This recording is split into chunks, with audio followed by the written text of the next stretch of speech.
नमस्कार साथियों, आज की इस वीडियो के माध्यम से मैं आपको ब्राह्मण किसे कहते हैं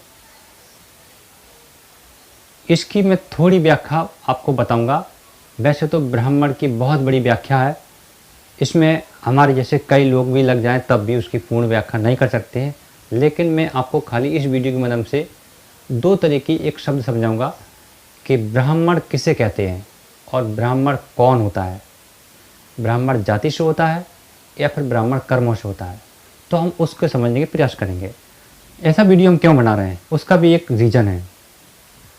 आप जैसे महान लोग इस चैनल से जुड़े हैं तो मेरा भी कर्तव्य बनता है कि आप तक सच्चाई पहुंचाना। और वो क्यों? क्योंकि जो आदमी स्वर ज्ञान या तत्व ज्ञान सीखने के लिए प्रेरित होता है और वो सोचता है कि मुझे स्वर ज्ञान सीखना है, अगर फिर उस व्यक्ति के अंदर अहंकार यानी जाति सूचक कोई अहंकार बैठा है, जिस व्यक्ति के मन के अंदर ऐसा है कि मैं ब्राह्मण हूँ और वो छोटा है, ऐसा विचार है, तो इसे कहते हैं अहंकार।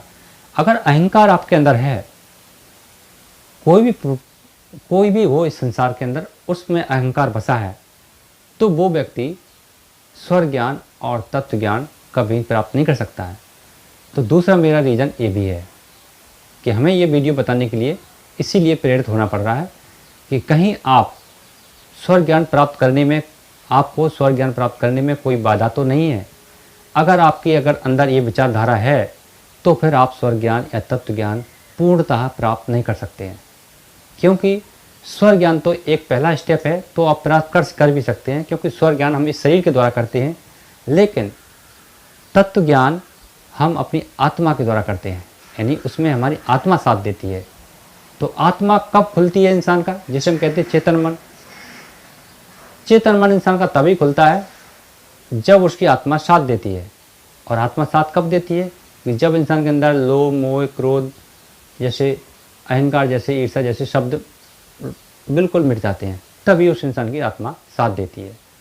तो दोस्तों, हमारा ये वीडियो बनाने का यही कारण है। मैं किसी भी जाति या किसी भी समुदाय के या किसी भी धर्म के लोगों को दुख पहुंचाने वाली बात बिल्कुल भी नहीं कर रहा हूं, और कृपया इसको बिल्कुल भी गलत अर्थ ना लगाएं। बात को ठीक से समझें और फिर उसमें विवेक लगाएं, क्योंकि मनुष्य के पास विवेक और कल्पना शक्ति करने की उस परमात्मा ने इच्छा दी है। हम उसका सदुपयोग करें, दुरुपयोग बिल्कुल नहीं करें। तो चलिए जानते हैं कि ब्राह्मण किसे कहना चाहिए और कौन ब्राह्मण के योग्य होता है। चलिए जानते हैं। आप हमारे चैनल पर नए हैं, अभी तक आपने सब्सक्राइब नहीं किया तो सब्सक्राइब करके जरूर जुड़ जाएं। साथ ही बेल आइकन को भी दबाएं, जिससे आने वाले सभी वीडियो आपको सबसे पहले मिले। स्वर ज्ञान ही ईश्वर ज्ञान है और स्वर ज्ञान ही श्रेष्ठ। ब्राह्मण दो प्रकार के होते हैं, जिसको पुराण वेद इन सब के ज्ञान के द्वारा इकट्ठा किया गया ज्ञान, और वो व्यक्ति उनमें से अच्छा ज्ञान प्राप्त करता है।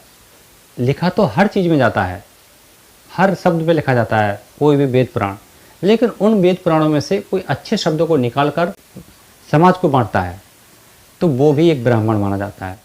वो जाति और धर्म से नहीं होता है। कोई भी व्यक्ति ऐसा काम करता है कि बड़े बड़े ग्रंथ पढ़कर और बड़े बड़े पुराण गीता रामायण इनको पढ़ करके उनमें से अच्छे अच्छे शब्द निकाल करके और समाज में बांटता है, जिससे समाज का कल्याण होता है, तो वो भी एक ब्राह्मण माना जाता है। अब दूसरा ब्राह्मण होता है जिसको ब्रह्म का ज्ञान होता है, यानी ईश्वर का ज्ञान होता है। वो उसका पाठ करता है, उसी की नज़र से देखता है, तो वो व्यक्ति भी ब्राह्मण देवता माना जाता है। दूसरे ब्राह्मण को हम अलग रूप में समझते हैं, जो अंदर बैठा होता है हमारे ब्राह्मण, यानी मतलब ब्रह्म ज्ञान। तो ब्रह्म ज्ञान आता कौन देता है इंसान को? उसका आकाश तत्व। आकाश तत्व मनुष्य शरीर में सर्व मौजूद रहता है।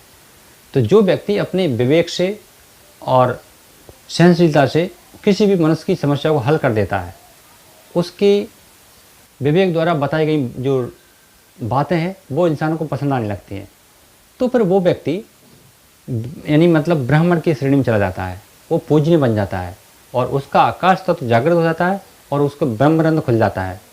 यानी फिर उसको अनेकों ऐसे अनसुलझे रहस्य मालूम होने लगेंगे कि जैसे उनको कोई सिखाता हो बैठा करके। ऐसे हमने कई ऋषि मुनि देखे हैं जिन्होंने कभी कोई ग्रंथ नहीं पढ़ा है और उन्होंने पूरी ईश्वर की प्राप्ति की है। तो वो किस प्रकार की है?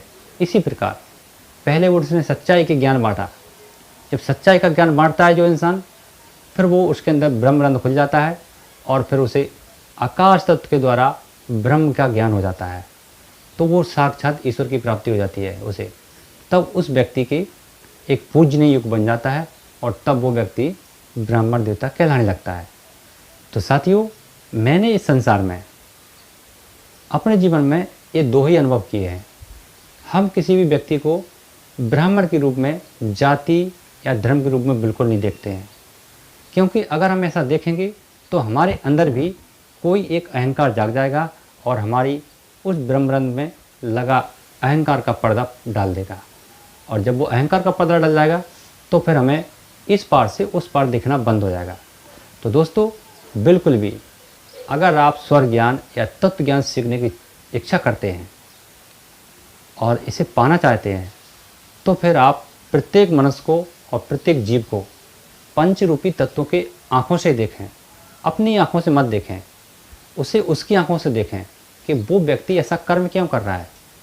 अगर वो अच्छा कर्म कर रहा है तो उसका ब्रह्म ज्ञान जागा हुआ है और उसे हमें अच्छा, उसकी सद्बुद्धि की तारीफ करने का अधिकार है। अगर वो व्यक्ति बुरे कर्म कर रहा है तो उसकी सद्बुद्धि परमात्मा ने छीन ली है, इसलिए वो सद्बुद्धि नहीं कर पा रहा है और बुरे कर्म कर रहा है। तो उसकी बुद्धि पर हंसना या उसके कार्यशैली पर हंसना हमारा दुर्भाग्य है। इसलिए हमें ऐसे कर्म नहीं करना चाहिए। श्रेष्ठ मनुष्य की वही पहचान है जो सामने वाले की परिस्थिति को देख करके अपने उसमें विचार ढूंढता है। यानी अगर अच्छा कर्म कर रहा है तो तारीफ कर देगा, अगर बुरा कर्म कर रहा है तो उसे कुछ नहीं बोलेगा या फिर उसे बोलेगा तो भी उसकी तारीफ करने की कोशिश करेगा, क्योंकि उसे अच्छाई बांटने से मतलब है, उसकी बुराई देखने से कोई मतलब नहीं है। यही सच्चा मानव धर्म होता है। तो दोस्तों, हमारा इस वीडियो के माध्यम से यही उद्देश्य है कि हमें जीवन में प्रत्येक प्राणी को, चाहे वो मनुष्य हो या फिर धरती पर रेंगता हुआ कोई कीड़ा हो, उसमें भी पंच तत्व की रूप की छाया को ही देखना चाहिए। ऐसा अगर हम देखने लगते हैं तो फिर हमारे अंदर एक ब्रह्म ज्ञान पैदा होता है और हमें सर्वश्रेष्ठ बना देता है। चलिए दोस्तों, अपनी विचार भावना हमें ज़रूर पहुँचाएँ।